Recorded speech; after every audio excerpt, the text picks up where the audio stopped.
What's up, guys? Today we are inside one of the rabbit farms here in Nigeria, and right now we are in Ugeli in Delta State to interview an amazing rabbit farmer, a realtor who is also into rabbitry. We have a lot of mixed rabbit breed. We have the New Zealand, the white New Zealand, which are the white ones with albino eyes. Then we have the Hela, which is a mixture of both the New Zealand and the California white breed. We are now becoming like those in the United States, those in the Asian countries who consume the meat to a larger and reasonable extent. One interesting thing you need to also understand is that rabbit farming is one of the easiest and one of the hardest job, to do as a farmer. So we're going to be learning his success story, the challenges, and the way he goes about keeping this particular rabbits. If you think this kind of video you like, please give it a thumbs up, subscribe, and let's get right into the video.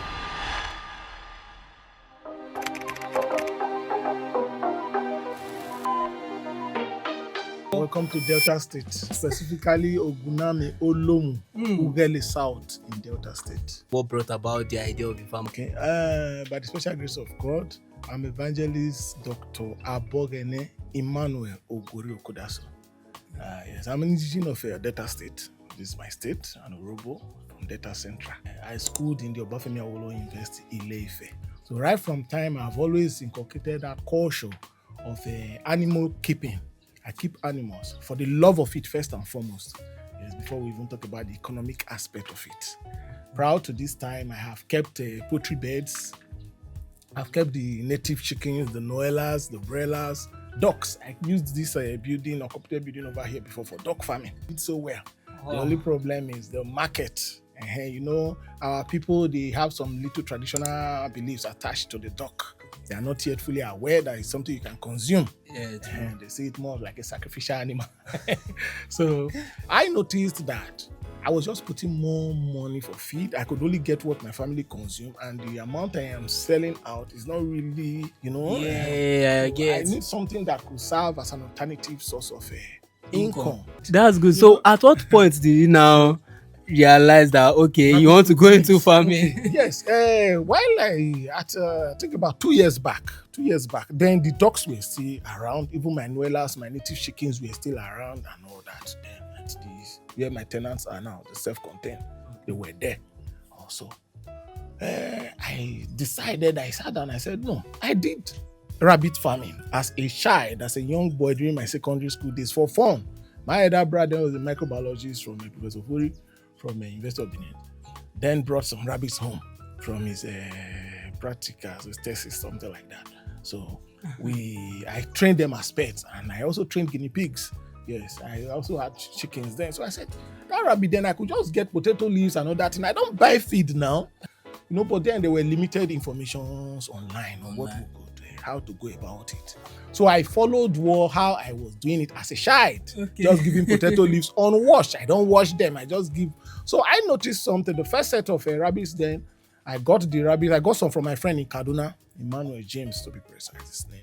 So they were all littered. All the kids were so pretty, so nice to behold. I said, this thing that I trained as a child, I love it. This is going to be my alternative source of income. Were they these particular types of rabbits? No, they were lesser local breeds. Yes, local breed. But this isn't English rabbit, but the local breed. These are more improved breeds we have currently. So then I lost all the kids. At week 3, I do lose them to diarrhea. I never really knew what was happening to them.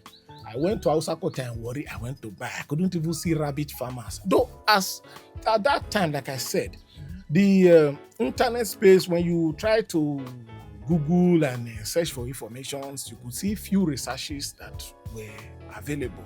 There was no information. So I was left with nothing. I wouldn't really understand, but part of it was coccidiosis. I discovered this most recently when I went back into it. Really? That it was coccidiosis. Wow. Because I had both poultry beds, I had both everything where they were almost, they just partitioned the cages. This one were here, this one were here. Everyone was together, and it wasn't supposed to be so. You don't keep poultry beds, the same housing with rabbits. As a farmer, a livestock farmer, if you have poultry beds, you want to go into rabbit farming, that is not a problem. Just separate it. Give them a little distance from each other.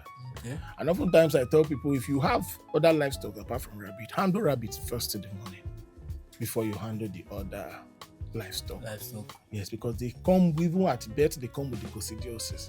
If you are not careful when they just pick it externally, it is going to be a tough one. You will start losing them. So that was what happened then. Wow. So I told myself this time, I said, okay, I'm going to go into that rabbit and I'm going to go into grass cutter. They were the two things I then picked, and I will go into that. At least I can get their grasses from around. I live in the suburban area, the countryside, which we have a lot of fresh vegetation and Natural feed. feed is here. So that really motivated me. I said, this is what I'm going to go into.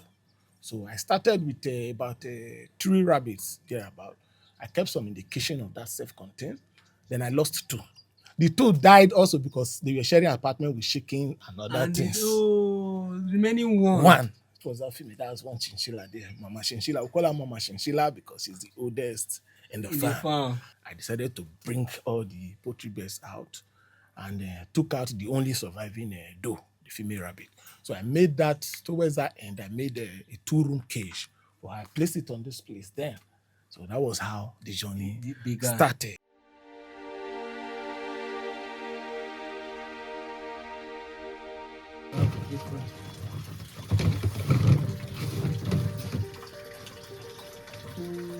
I noticed you have like different types of colors of rabbit. Do rabbits have breeds? Because I used to think these ones are like pets, when I was growing. Do they have breeds, or which particular breeds do you have here? Yeah, we have a lot of meat breeds, meat rabbit breeds. We have the New Zealand, the white New Zealand, which are the white ones with albino eyes.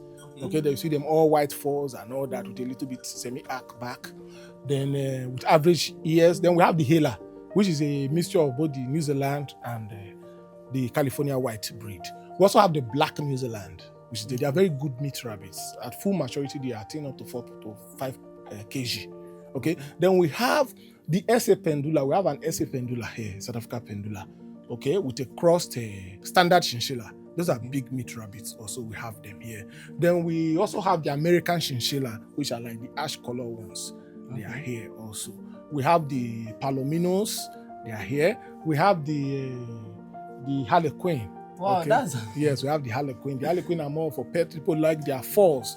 Rabbit fur can be used also for clothing and what have you. So they are very good pet rabbit because they are beauty. We also have the Beveren, which is the white rabbit with black eyes. We also have the English the spotted rabbit with black patches all over. We have over 9 breeds here present in this farm. Do you crossbreed? We replicate them. Yes, we crossbreed them. We replicate them. Sometimes we mix some 1 or 2 breeds with good traits together to see what comes out of it.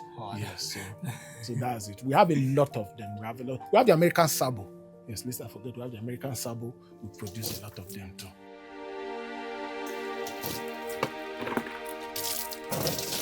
I teach people, those who care to learn, I teach them how to build these cages themselves.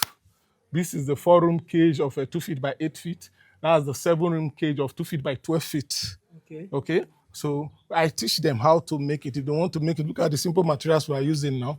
This is the 1x2, which we use for the major frame, this major stand frame. You can see this is the main body work. The main body work. Why the tiny one at the back? We use it for the base and also as a guard. Yes, as a guard for the younger ones, and also for demarcation, so that they don't, their teeth is very sharp. If you use a wider one, they could easily harm the other from through. So we use it to do the division. Also for the lower guard. Like for example, now when I say the lower guard, this is the lower guard. See the lower guard. Which one? This is the lower guard. Okay. Yes, this lower guard, so that the young ones don't jump out. If not from day 12, when they start seeing, they will fly out from here. Oh, really? Yes. So that's from this one. Yes. So we use this now to protect them. This is the lower guard. You see, it's the same material that is used under, same material is used to divide into rooms, so partition into 2 rooms. They like to live together, but at the same point in time, they are very territorial. Really? Yes, if you try to keep them together, they will breed uncontrollably. And you're going to have problem of inbreeding. Inbreeding is a major problem in rabbitry. If you allow inbreeding, brothers and sisters to meet, it is not. We permit line breeding. Line breeding is when you breed a father to a daughter, you breed a mother to a son. That is line breeding. We permit it on limited cases.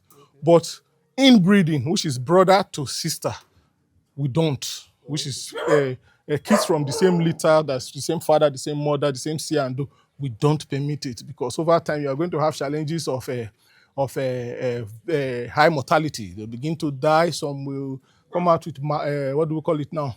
With limbs that are not properly developed. Okay. Yes, so all these challenges when they begin to occur, or some even come with infertility.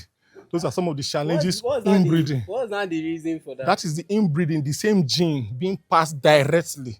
So it is not really permitted in a rabbit farming. In the wild, where they exist in the wild, they can do that.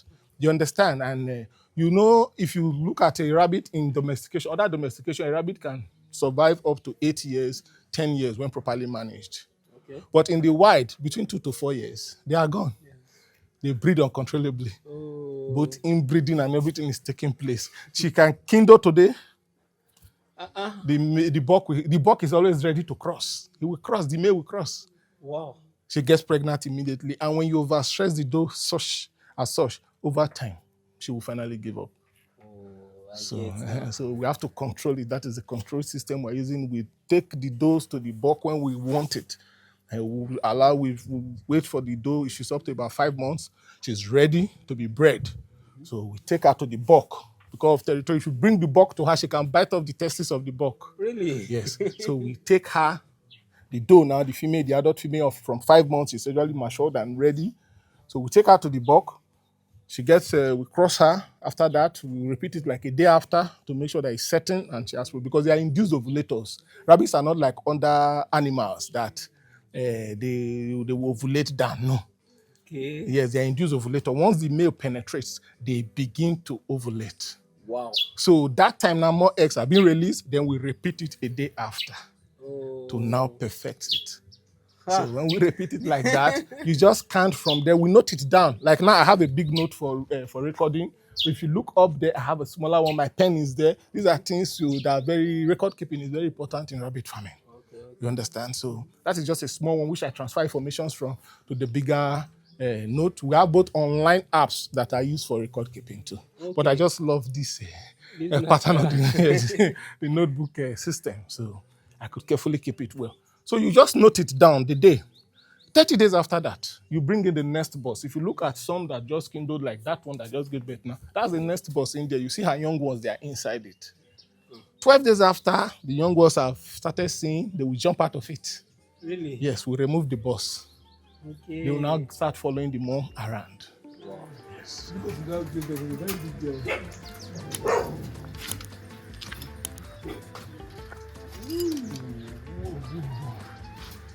This particular rabbit, if someone wants to buy from you, like how much does a fully grown rabbit cost? The thing is this: if we want to sell rabbits for breeding, for example, there's a little slight difference between when we sell rabbits for breeding and when we sell them as meat. Okay. Yes. For breeding, for example, if I want to sell this doe now, this doe that is due that can be crossed, this goes for about 25,000 naira.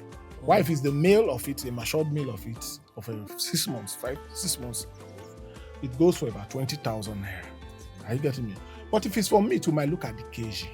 We begin to weigh. That's why the purpose of the scale we had at the front there. So when we want to sell meat rabbit, we weigh per kg, and a kg of a live rabbit is about 6,000 naira. So it's affordable for us. It's affordable. Yes, a 2 kg rabbit is 12,000 naira. You slaughter and eat. A 3 kg rabbit is just 18,000. That's very also good. benefited. Rabbit farming is very profitable. It costs less to feed them than. Yes, it costs less to feed them. And they have the ability to give your money back faster, to give more profit. Let's talk about the challenges you face, in rabbit farming right now. Well, challenges per se. What are the challenges? It's the challenge of normally every livestock. Fine, when we started, we were thinking we're going to use only grass. But different haze, though, because materials became so much online that videos like this that were done was what part of what I watched that enlightened me before we go talk about WhatsApp groups and Facebook groups that will begin to share ideologies and knowledge. Okay? And we gathered a lot of information. We just then we're feeling we use only grass, but we were able to discover so many grasses we can use, and we tried them. They are working very well and give us a balanced nutrition for healthy growth and development. But over time, when the population increased with time, we couldn't meet up with the grasses. Oh, okay. So we have to introduce the rabbit pellet, which is the rabbit feed. We actually purchasing the pellet till we started using our own feed. So we leave it in mash form. so that it doesn't spoil quick. Oh, Okay, okay. yes, can last a duration of about 3 months. So it is the feed we use for them in the mornings, then the hay, the grass in the evenings. How much does it cost to produce your own feed? Now, for me to produce my own feed, go below 15,000 naira per 25 kg. Way below that. Nutritious, so contains everything is inside. Herbal extract, various medicinal plants are there that are multivitamin rich and also to keep them very healthy. There, calcium, bone meal is inside. Toxin binder charcoal is inside. A lot of nutritious PKC, wheatofal, and the premium starters. They are Part there. of the things we use to produce it to make it very rich. Our feed is about 18.75 crude protein, and with about 11.7 crude fiber. Rabbit need a lot of fiber. A lot of fiber. Yes. Why is that? Because of their digestive system, so that they don't easily have diarrhea, and for healthy gut, so that yes, their system is very soft. So if there's not much fiber, you could easily experience arthritis, and also you can easily experience diarrhea. You see the feed now is in dry form. This is formulated rabbit feed. Okay. Yes, we formulated it with herbal extracts, which is a combination of various medicinal plants put together. We dry them and we process them into semi-powdered form, smaller particles. Sometimes we can formulate it on a ratio of 35, that's 33.5% of the PKC, 33.5% of the super starter, and 33% of the wheat offer. So sometimes so it depends on the weight we are trying to achieve during that period. So, but with all this one, what we need to add to it again is the charcoal. We call it a toxin binder to eliminate all unwanted substances from the feed and also from their system. Why do you add water to? The water now, the purpose of adding the water, now if you look at it, it's in draft, it's not pelletized. You can as well take this as it is after formulating to a mill, let them pelletize it for you. Okay, but sometimes some of the mills don't have a good dryer, so it will end up spoiling within a short period of time. So we leave it in this mash form, which can last up to 3 months. And when you want to feed it, you don't just give it like this. If not, they will have sniffles. They'll begin to sneeze. When they have sniffles, you will start running to look for scent leaf, mango leaf to treat the sniffles, or give them pieces of ginger to stop it. So we don't need to go through those stress. So we just add water to it. When you add water during the mixture, before you give them, not your main bag, you add water. Add water to it. If you will see that the water is not yet sufficient, you add more water to it. So at the end, there will be no dust in it while they eat it. It will not give them any issue of sniffles. Yes, and they will still not scatter it too much because they are natural wasters. Mostly some of them are habitual wasters. So this is the measurement we use. It's 100 gram. Okay. 100 gram. That is what an adult rabbit require. A grower rabbit, an adult rabbit require 100 gram. Why? A breastfeeding mother, a lactating doe, requires about 2 of this, which is 200 grams. Why a winner that has been winning requires just 50 grams, half of this. So 2 winners, young rabbits, to 1 of this. Yes, so that's the ratio we feed with. Then we complete the rest with the hay in the evening, and you have been able to meet their nutritional requirements for that day. So like I said, I will need to get water because of the wasters and add to it their own specifically. Like I'm going to attend to one of them now. This is mother, a very good boy, first time mom, a black New Zealand rabbit. Yes, but she like wasting. Though she's a very good mom, she made a good nest. So you see that I've given her this is a 200 gram, 2 of this cup. Okay. I'm pressing it down now. We cast these feeders here in the farm. Oh, really? Yes, we cast them ourselves with cement and sand. Wow. So yes, you don't need to buy everything. So you see now, I've added water to the surface again and moist it. So just only for the wasters. Now I'm done with another way we also handle wasters is this. Let me show you a specific feeder we produce for them. It's at a younger age. Look at this one now. I gave a very narrow feeder. You see how narrow it is. So you can see how small it is. Okay. So Wow. to avoid wastage. During this hot period, it's good to feed them early, very early, when the weather is still very cool. When you feed them when the sun is already up, they eat less. Yes. When the weather is cool, they eat more. So, yeah.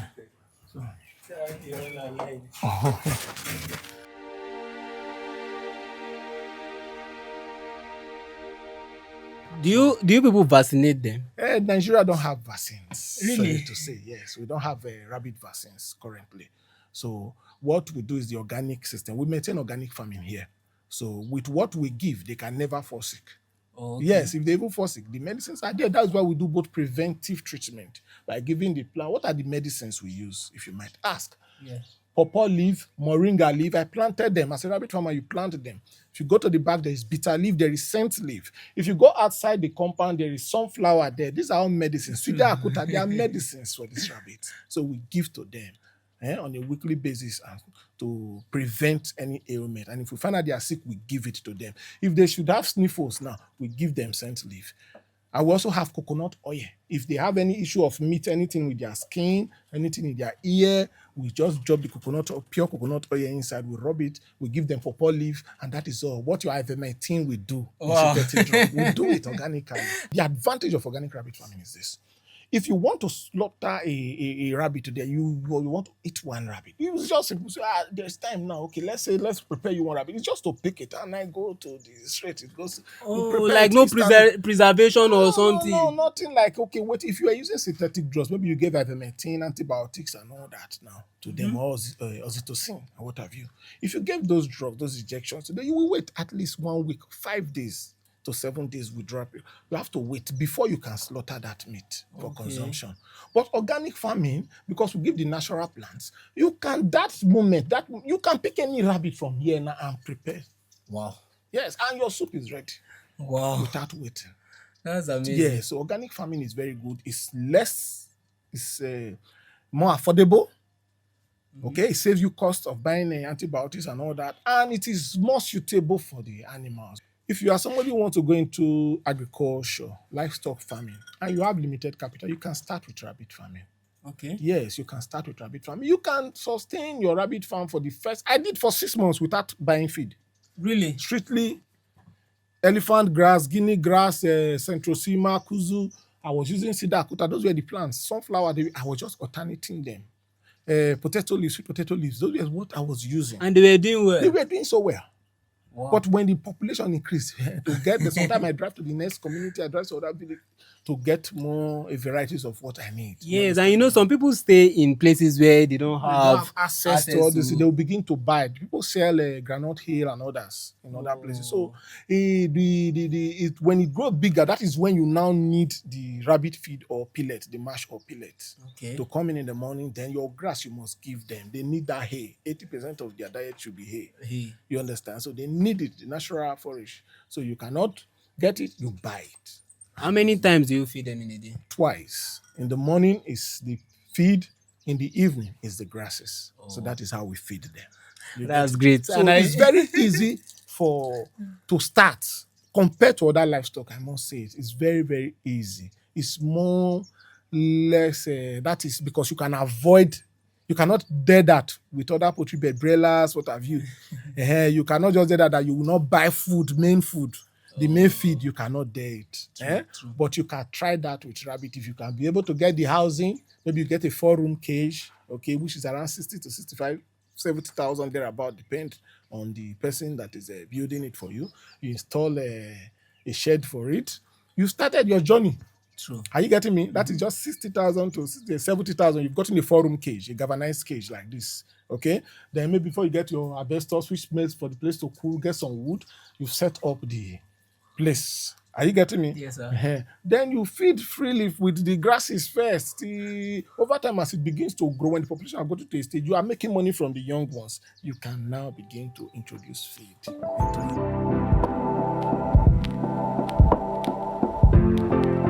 it. talking about like people in the diaspora. Yes. You know, that are looking at going into rabbit farming, agriculture in general. What are your advice to them? Because some people complain that maybe they don't trust, you know, the process in Nigeria, in Africa, sending money back home for people to. What do you think? How do you think someone can run a successful rabbit farming even in the diaspora?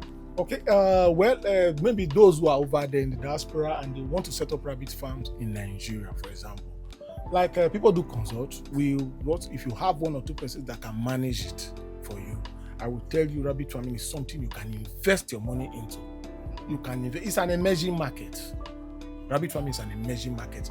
The prospects are so much.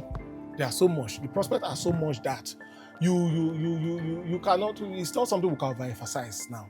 As I'm telling you, rabbit farming is an emerging market. The awareness, people prior to this time, they thought it's just for pets, but now they know it is good meat, it is nutritional, it has a lot of health benefits, and we are now becoming like those in the United States, those in the Asian countries who consume the meat to a larger and reasonable extent. So I can conveniently tell someone to go. I know I've helped a lot of persons to set up their rabbit farm.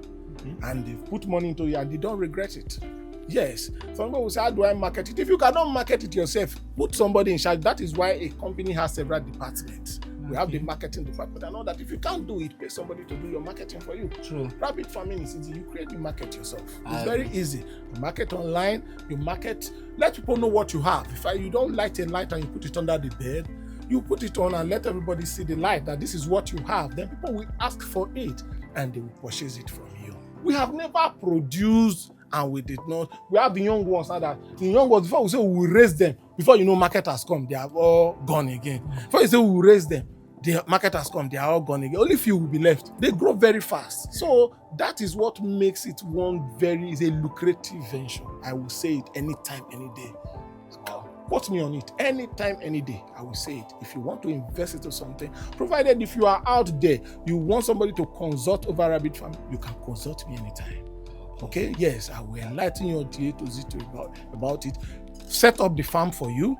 We just need to get one or two persons to manage it, and I will train the person to manage it for you. Your investment is safe. That's great. That is it about today's video. Let me know what you think about this rabbit farm in Delta State, Nigeria. I'll be linking his contact in the description below. Do well to reach out to him. Don't forget to like, subscribe, and turn on your post notifications so you get notified whenever we drop a new video. See you next week. Bye.